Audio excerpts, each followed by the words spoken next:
Audio Jungle.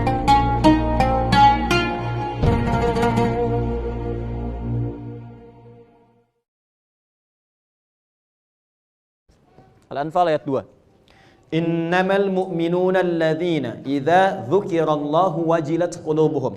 Ciri orang yang imannya sampai ke hati itu, cara ngeceknya kata Allah, kalau diperdengarkan disebutkan nama Allah, ada konfirmasi di hatinya, ada getaran. Nah, biasanya, maaf, dalam sehari Allah memerintahkan disebutkan namanya 5 kali dalam sehari setiap pergantian waktu. Subuh, ke siang zuhur, ke sore asar, ke maghrib, ke isya. Diperintahkan, diperdengarkan pada semua manusia yang masih punya telinga. Telinga dalam bahasa Arab disebut udhun, jamaknya disebut adzan. Karena itu lafaz pertama saat adzan dikumandangkan kalimatnya apa? Allah. Allahu Akbar, Allahu Akbar. Pernah nggak merasakan begini? Allahu Akbar, Allahu Akbar. Begitu mendengar kalimat itu ada getaran di hati kita, sudah adzan. Nah, itu konfirmasi iman sudah sampai ke hati. Dan itu nggak mungkin bisa dirasakan kecuali oleh orang yang sudah punya iman. Kalau nggak ada imannya nggak akan punya getaran yang sama, begitu nggak ada. Kan beda kan? Ada getaran cinta, getaran iman, getaran kalau ada polisi depan kita melanggar lalu lintas itu kan? Lain. Getarannya lain. Allahu Akbar, Allahu Akbar. Kencang banget, suara apaan sih ini? Beda. Nah, iman standar, lagi-lagi standar nih. Iman standar itu konfirmasinya begitu diucapkan langsung ada getaran. Itu standar iman. Allahu Akbar, Allahu Akbar. Subuh misalnya jam 4:06. 4:06. Allahu Akbar, Allahu Akbar. Ada getaran, cepat bangun, sudah adzan. Nah, itu menunjukkan imannya standar.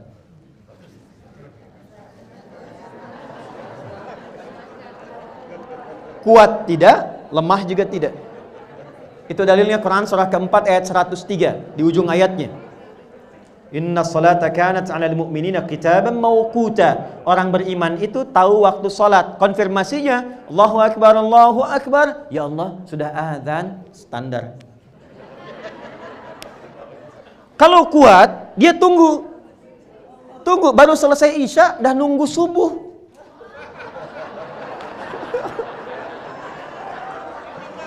Bukan nggak tidur.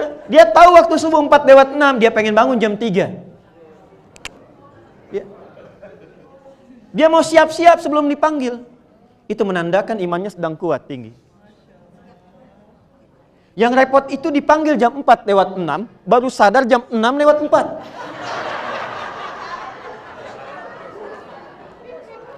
Tapi kalau masih ingat sholat, masih ada konfirmasi iman.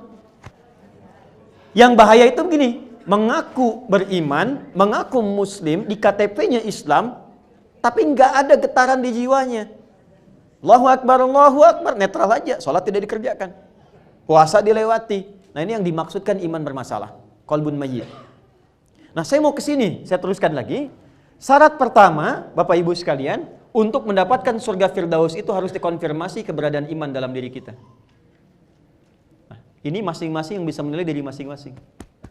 Jadi kalau kita merasa ingin memasuki surga Firdaus, mulai sekarang konfirmasikan kekuatan iman itu melekat dalam hati kita.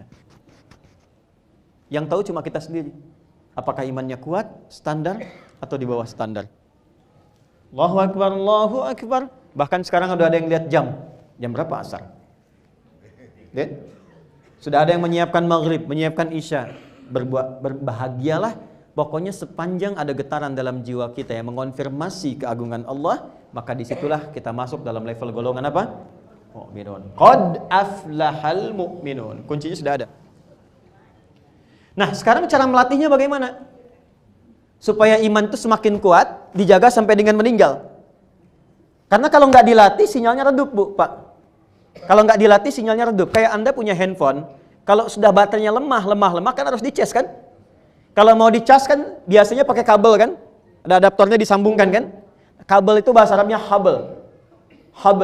Disambungkan ada energi lagi masuk dalam diri kita, masuk dalam handphone. Baterainya kuat lagi. Nah, harus ada tali yang menyambungkan kita dengan Allah. Hablum minallah. Cas, untuk mengecas supaya iman itu lebih kuat lagi. Maka bentuknya apa? Perhatikan kalimatnya baik-baik. Qad aflahal mu'minun alladzina hum fi salatihim khashi'un. Amalannya satu. Ini netral. Anda mau jadi apapun, mau jadi notaris, mau jadi pejabat yang lain dan sebagainya. Pokoknya kalau ini dikerjakan, jaminannya firdaus. Bukan sekedar jannah. Salat. Perhatikan. Salatnya khusyuk.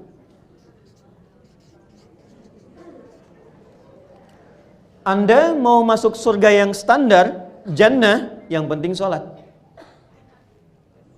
Mau tingkat khusyunya berapa persen, yang penting saya sholat.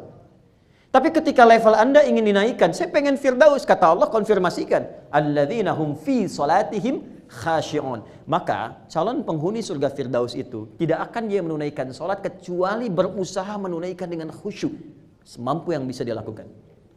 Itu beda rasanya. Nanti kita akan detilkan ini. Tenang, ya. Ini baru poinnya saja. Kan sampai Isya kita. Ya. Betul ya? 2. Nanti kita belajar, Pak. Apa itu khusyuk kan belum dibahas.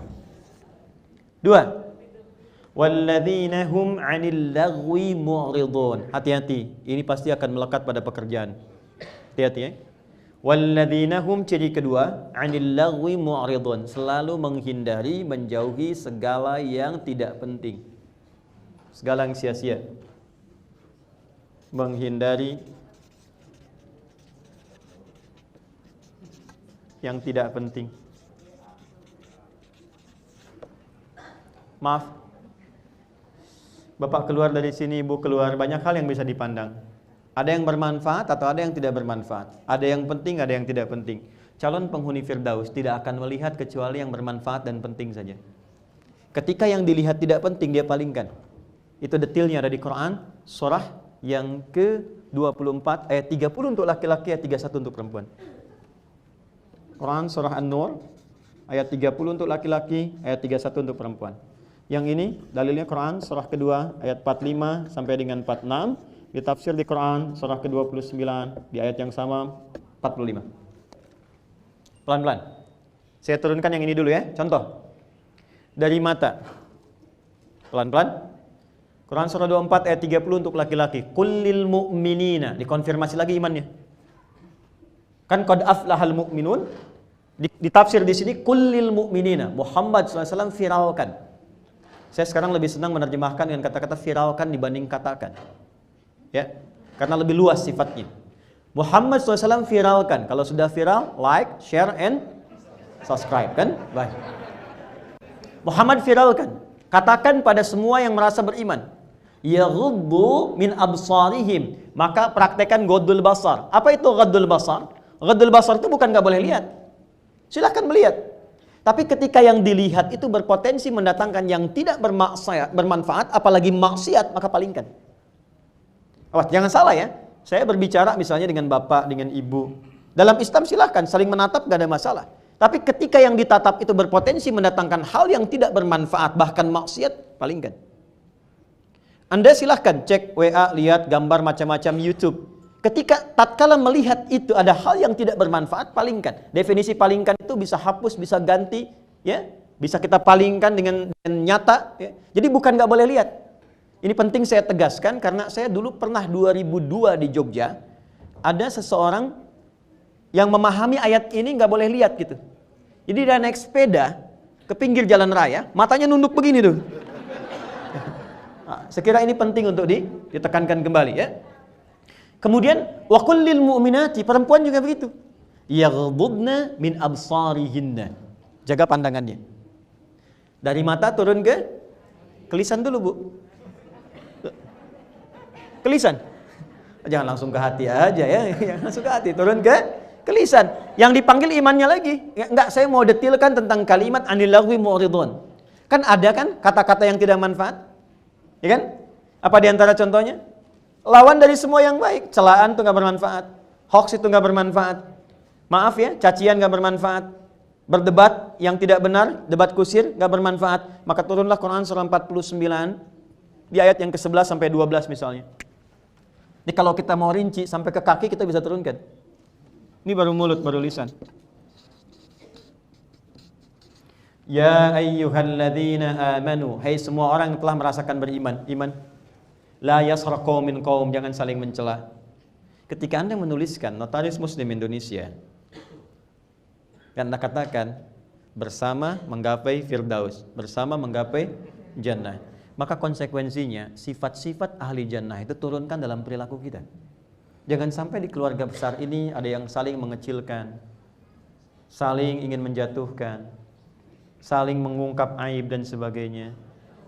Baik itu di lingkungan keluarga, kalau disebut besar termasuk keluarga besar yang tidak ikut ke sini. Ibu datang, suami di rumah, jangan sampai bikin pengajian ibu yang suami disebutkan. Betul, ini contoh yang contohnya nyata diungkap di Quran, surah keempat ayat 34. Karena di antara nama perempuan itu kalau banyakan disebut nisa. Kalau laki-laki namanya konsisten, Bu. Sendiri ataupun banyak, itu akar katanya satu. Kalau sendiri rajulun, kalau banyakan rijalun, hurufnya nggak berubah. Rajul itu tegak, ya, berwibawa, tegas. Makanya kaki disebut rijlun karena tegas, kuat. Ya, jadi kalau ada laki-laki yang melambai, nah itu keluar dari sifat rujuliyahnya. Perempuan itu namanya dua. Kalau sendirian dia mar'ah. Saya detilkan sedikit ya. Kalau sendirian mar'ah. Kalau banyakan seperti ini nisa. Berubah jadi nisa. Ya, jadi nisa itu artinya apa? Bukan perempuan. Bukan wanita, nggak usah maksa. Nisa itu perempuan. Udah pakai perempuan. Banyak an-nisa. Tapi kalau sendirian dia mar'ah. Mar'ah itu dari kata muru'ah seperti mir'ah. Maknanya tiga. Satu yang senang tampil indah. Makanya perempuan disebut dengan mar'ah karena memang cenderung pada keindahan. Ya, dan itu biasa. Makanya mir'ah itu disebut cermin itu mir'ah bahasa Arab seperti mar'ah. Jadi kalau ibu bawa cermin, bawa kaca, itu biasa. Diperiksa di dompet ada kaca, nggak apa-apa. Di handphone ngaca, nggak ada masalah. Masuk ke sini ada kaca, lihat lagi, wajar. Ya. Tapi ingat, mar'ah juga seperti mir'ah. Al-mar'atu kal mir'ah. Perempuan punya nilai perasa seperti cermin. Ibu pernah lihat cermin ya? Kalau cermin itu dilempar sampai pecah, bisa nggak disusun kembali? Jangan salah. Bisa disusun kembali, tapi tak mampu memantulkan bayangan yang sempurna. Sama dengan perempuan, jika dia tersakiti, bisa cepat memaafkan, tapi sulit melupakan apa yang telah dialami.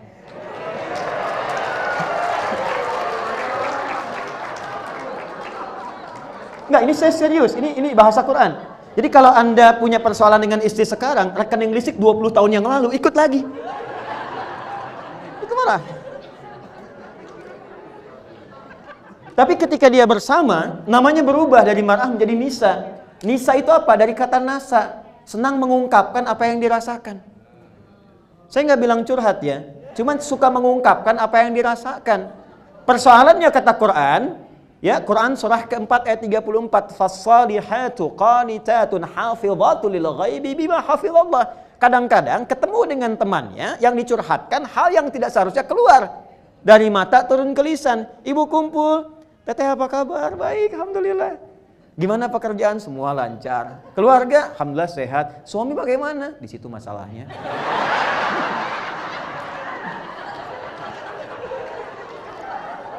Hati-hati ya. Hati-hati. Ngurus mulut tuh. Wah, silangkan yang nggak penting. Sekarang nggak harus pengajian, Pak. Sudah bangun pagi, pasang status. Hati-hati. Ini ada bahasa Quran gini, wa idza ja'ahum amrum minal amni awil khaufi adza'u bih. Itu sudah ada ayatnya. Ciri orang sakit, ciri masyarakat sakit itu semua diupdate. Semua di-broadcast. Itu ciri orang sakit. Anda keluar dari sini, lihat langit mendung, dipoto ceklik. Sekitar Bintaro mendung. Itu sakit itu. Itu sakit, Calon penghuni Firdaus hanya mengupload yang bermanfaat saja. Ingat ya. Awas. Satu hari satu hadis. Satu hari satu ayat. Sehari tampilkan nih anak-anak kita, binaan kita yang penghafal Quran. Kita sudah sampai mana ya? Alhamdulillah kita sudah diberikan rezeki oleh Allah, sudah sampai Cianjur. Itu rumah-rumah yang saya kan di kanan bikin posko Pak Bu. Kami dari hari pertama gempa Wahker sudah ada di sana. Bikin posko, tenda-tenda disusun kayak jadi komplek kembali, dapur umum. Sekarang kita mau bangunkan masjid. Tapi satu hal yang menyentuh jiwa yang paling dalam, hancur rata rumah-rumah. Bukan itu. Yang paling dahsyat itu rumah yang tegak pun yang masih mewah, penghuninya tidak berani masuk ke dalamnya. Takut. Dia lebih memilih tinggal di terpal-terpal atau meninggalkan wilayah itu. Saya bertanya dalam diri saya, kalau bekerja keras, berangkat gelap, pulang gelap, bertahun-tahun membangun seperti ini hanya untuk ditinggalkan, lalu apa manfaat pekerjaan yang telah dilakukan? Jadi kalau sekarang Anda, saya, kita hanya beraktivitas dan mengumpulkan dan yakin akan ditinggalkan semua itu, bahkan diberikan oleh ujian oleh Allah seketika bisa dihilangkan, maka tidak akan ada yang bisa dirasakan dalam kebahagiaan. Kecewa, capek, lelah, mengadu, dan sebagainya. Penghuni surga Firdaus menjaga marwahnya di hadapan Allah sehingga dia hanya mengerjakan segala yang bermanfaat dan dengan itulah dijauhkan dari kekecewaan dalam kehidupan.